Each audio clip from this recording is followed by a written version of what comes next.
histoire qui est arrivée à ma grand-mère. Alors d'abord, il faut que je vous explique une chose. Ma grand-mère, elle avait deux passions. Sa première passion, c'était de cultiver des légumes dans son jardin potager. Sa deuxième passion, c'était de cuisiner les légumes de son jardin potager dans sa cuisine. Alors à la belle saison, vous savez, quand il y a plein de légumes dans le jardin, eh bien, tous les matins, après son petit déjeuner, ma grand-mère, elle chaussait ses deux sabots, elle prenait son panier et elle descendait à son jardin potager pour ramasser des légumes pour pouvoir les cuisiner le midi. Un jour, comme tous les matins d'été, ma grand-mère chausse ses deux sabots, prend son panier et va à son jardin potager. Elle avait besoin de carottes pour cuisiner un bon potage le midi. Mais là, quand elle arrive devant ses carottes, qu'est-ce qu'elle voit entre le dernier rang de carottes et le premier rang de haricots verts? Un crapaud. Mais le problème, c'est que ma grand-mère, elle avait horreur des crapauds. Ça lui faisait peur, ça la répugnait. Elle n'aimait pas ça du tout. Alors, elle n'a pas perdu son sang-froid. Elle a reculé discrètement. Et puis, elle est allée jusqu'à la cabane de son jardin. Elle a pris une pelle. Elle est revenue et, avec sa pelle, elle a soulevé le crapaud. Et hop, elle l'a envoyé plus loin là-bas, derrière les rangs de carottes. Comme ça, elle était tranquille, elle pouvait ramasser tranquillement ses carottes sans risquer de toucher le crapaud. Et puis, elle est rentrée à sa maison. Le lendemain matin, comme tous les matins d'été, ma grand-mère chausse ses deux sabots, prend son panier et descend à son jardin potager pour aller ramasser les haricots verts pour accompagner sa viande le midi. Et là, qu'est-ce qu'elle voit? Juste entre le dernier rang de carottes et le premier rang de haricots verts, le crapaud, le même que la veille, elle reconnaît bien, il est revenu. Et puis il est là en train de la regarder, là, comme s'il la narguait. Alors là, cette fois, ma grand-mère est très énervée. Elle retourne à la cabane de jardin. Et elle revient avec la pelle. Et là... Non, mais ne me dites pas que vous croyez que ma grand-mère, elle allait écrabouiller le crapaud. Ben non. Et je vais vous expliquer pourquoi. Parce que ma grand-mère, c'était une gentille grand-mère. Un peu comme toutes les grand-mères d'ailleurs. Et jamais elle n'aurait fait de mal à qui que ce soit. Même pas à un animal qui la dégoûtait. Vous savez, ma grand-mère, elle n'aurait pas fait de mal même à une mouche, même à un moustique qui l'aurait empêché de dormir le soir. Elle ne l'aurait même pas écrasé. Elle avait horreur de faire du mal. Non, ce qu'elle a fait, c'est qu'elle a pris le crapaud dans sa pelle et cette fois, elle est allée beaucoup plus loin. Elle est allée jusqu'au fond du jardin. Et là, avec la pelle, elle a envoyé le crapaud loin, le plus loin possible du jardin potager pour être bien tranquille et aller ramasser ses haricots verts sans risquer d'être embêtée encore par ce fichu crapaud. Et puis elle est rentrée à sa maison. Le lendemain matin, comme tous les matins d'été, ma grand-mère chausse ses sabots, prend son panier, descend au jardin parce qu'elle avait besoin de persil. Donc le persil était un petit peu plus loin dans le fond du jardin, elle passe dans l'allée, elle passe à côté du rang de carottes et du rang de haricots verts, elle jette un petit œil et... Oh non, mais c'est pas vrai! Mais c'est pas vrai! Devinez qui est revenu? Le crapaud, il est encore là entre le dernier rang de carottes et le premier rang des haricots verts. Il faut voir comment il la regarde encore, celui-là. Là, cette fois, ma grand-mère, elle est très énervée. Alors, elle repart.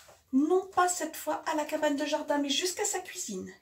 Et elle revient avec une marmite.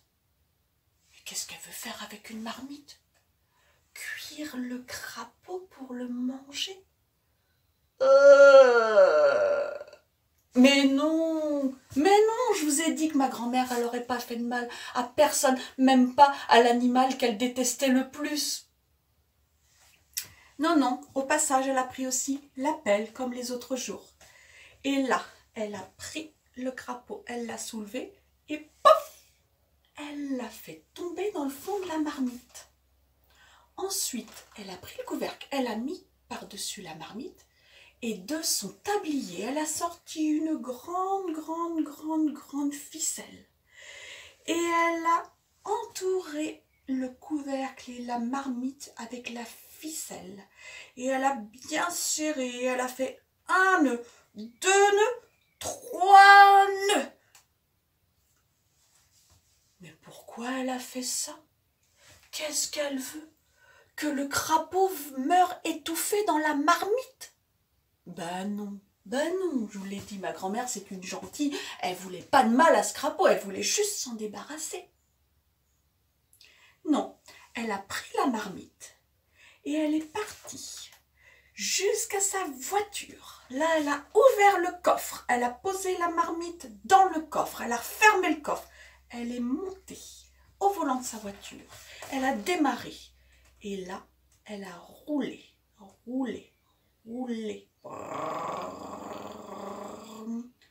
pendant 10 kilomètres. 10 kilomètres, vous vous rendez compte, c'est quand même loin de sa maison. Elle est allée jusqu'à un petit coin de campagne, bien tranquille. Là, elle a garé sa voiture le long d'un fossé. Elle a regardé à gauche, à droite, s'il n'y avait personne. La voie était libre. Alors elle est descendue de sa voiture. Elle a ouvert le coffre. La marmite était toujours là. Elle a pris la marmite. Elle l'a posée sur le bord du fossé. Et là, elle a défait la ficelle. Elle a défait les 3 nœuds, soulevé le couvercle. Il était là, le crapaud. Toujours là, à la regarder. Mais alors là, il avait un regard qui en disait long. Il la regardait comme ça, d'un air triste, comme s'il lui disait « Pourquoi tu m'abandonnes? Ne me laisse pas, s'il te plaît. » Alors ma grand-mère, ça lui a fait quelque chose quand même. Elle avait beaucoup de sentiments, ma grand-mère. Puis elle s'est mise à penser à des choses. Elle s'est rappelé des histoires qu'elle avait entendues quand elle était petite, des histoires qu'elle avait complètement oubliées d'ailleurs, hein, mais qui lui sont revenues. Des histoires de princesses qui embrassaient des crapauds sur la bouche et que le crapaud, quand il avait été embrassé, bah, il se transformait en prince charmant et même que à la fin, le crapaud, devenu un prince charmant, il se mariait avec la princesse. Alors elle s'est dit que peut-être que c'était un crapaud comme ça. Et peut-être que si elle l'embrassait sur la bouche, il allait se transformer en prince charmant. Et peut-être même que elle, ma grand-mère, qui était devenue bien vieille, elle allait redevenir une jeune et jolie jeune fille, comme une princesse. Alors elle s'est dit, bah ça vaut le coup de tenter, quoi. Alors, elle s'est approchée du crapaud et puis elle s'est dit, là, faut que je l'embrasse, hein, faut que je l'embrasse sur la bouche. Alors, elle s'est approchée. Ouais, mais enfin, quand même, ça lui donnait pas trop envie, hein, parce que le crapaud, là, tout gluant, tout cloqué, tout marron, bon, allez, courage, faut y aller.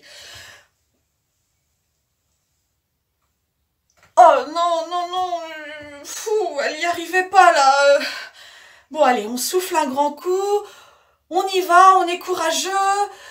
Allez, c'est parti. Allez. Oh puis non, elle n'a pas réussi, ma grand-mère, c'était pas possible, c'était au-dessus de ses forces. Alors, non, elle a pris la marmite, elle a versé sur le bord du fossé, elle a laissé là le crapaud, elle a repris la marmite vide, elle a remis le couvercle, elle a reposé dans la voiture, elle a refermé le coffre, elle est remontée dans sa voiture et elle est repartie. Et elle a roulé en direction de chez elle. Enfin, débarrassée de ce fichu crapaud qui venait l'embêter tous les jours. Il n'y aurait plus de problème maintenant. Ouf. Le lendemain matin, comme tous les matins d'été, ma grand-mère a chaussé ses 2 sabots, a pris son panier et est descendue jusqu'à son jardin parce qu'elle voulait ramasser des poireaux. Et là, elle était bien sereine parce qu'elle savait qu'elle n'allait pas faire de mauvaises rencontres. En descendant l'allée, elle a jeté un œil quand même pour voir si ses carottes et ses haricots verts poussaient. Et là, oh mais c'est pas vrai! Mais c'est pas vrai, dites-moi que je rêve! Qu'est-ce qu'elle voit entre le dernier rang de carottes et le premier rang de haricots verts? Non, pas un crapaud, mais une souris. Et ma grand-mère, elle a horreur des souris.